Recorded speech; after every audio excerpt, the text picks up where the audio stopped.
व नसल्ली व नसल्लिमु अला रसूलिहिल करीम। बहुत सारे लोग ये कहते हैं कि घर में अगर कई अफराद हों तो सरबरा क़ुरबानी कर ले, वो सब की तरफ से काफ़ी है। हर फ़र्द पे क़ुरबानी करना कोई ज़रूरी नहीं है। और इस सिलसिले में अबू दाऊद की एक हदीस पेश की जाती है। आप सल्लल्लाहु अलैहि वसल्लम ने इरशाद फरमाया कि हर अहले बैत पे साल में एक अतीरा और एक उज़हिया क़ुरबानी है। लेकिन ये बात ठीक नहीं है। शरई लिहाज से मसला ये है कि अगर एक ही घर में एक ही ख़ानदान में बहुत सारे अफराद हों और वो साहिब निसाब हों, मर्द हों या ख़वातीन, तो हर एक पे अलग अलग क़ुरबानी करना ज़रूरी है। उसकी दलील ये है कि आप सल्लल्लाहु अलैहि वसल्लम ने जो वईद इरशाद फरमाई है क़ुरबानी न करने पर, वो आम है। चुनांचे सुनन इब्न माजा में हज़रत अबू हुरैरा रज़ी अल्लाह ताला अन्हु की रिवायत है, आप सल्लल्लाहु अलैहि वसल्लम ने इरशाद फरमाया, मन कान लहू सअ वलम युज़हि फला यक़रबन्न मुसल्लाना।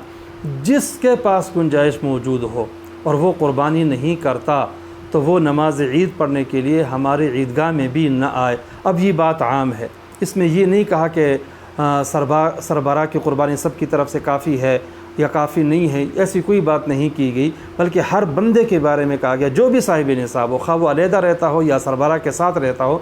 लिहाजा ये हुक्म हर एक को शामिल है।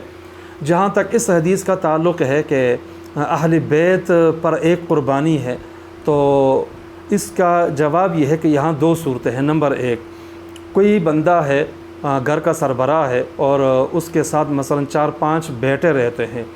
वो बेटे अलग से कुछ नहीं कमाते, बल्कि जो भी कमाते हैं तो वो अपने वालिद को दे देते हैं।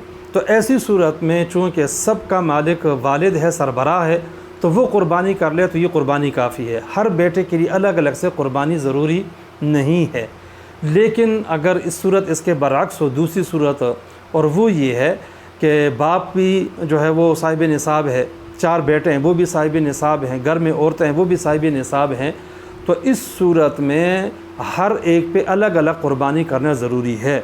और ये जो हदीस में फ़रमाया कि घर के सरबराह पे क़ुरबानी है, तो इसका मतलब ये है कि वो जो 4 बेटे हैं, मसलन वो शादीशुदा हैं, उनकी बीवियाँ हैं, आगे बच्चे हैं, तो हर बेटा अपने ख़ानदान का सरबराह है। देखिए, चारों का सरबराह तो बाप हुआ, लेकिन वो जो एक बेटा है शादीशुदा है, उसकी बीवी बच्चे हैं, तो वो अपने ख़ानदान का बच्चों का सरबराह बन गया। लिहाजा उस पर भी क़ुरबानी वाजिब हो जाएगी। इस बिना पर ही जो मुग़ालता दिया जाता है कि पूरे ख़ानदान की तरफ से सरबराह की क़ुरबानी काफ़ी हो जाती है, ये ठीक नहीं है। और इस तरह बहुत सारे लोग क़ुरबानी न करके गुनाहगार हो रहे हैं।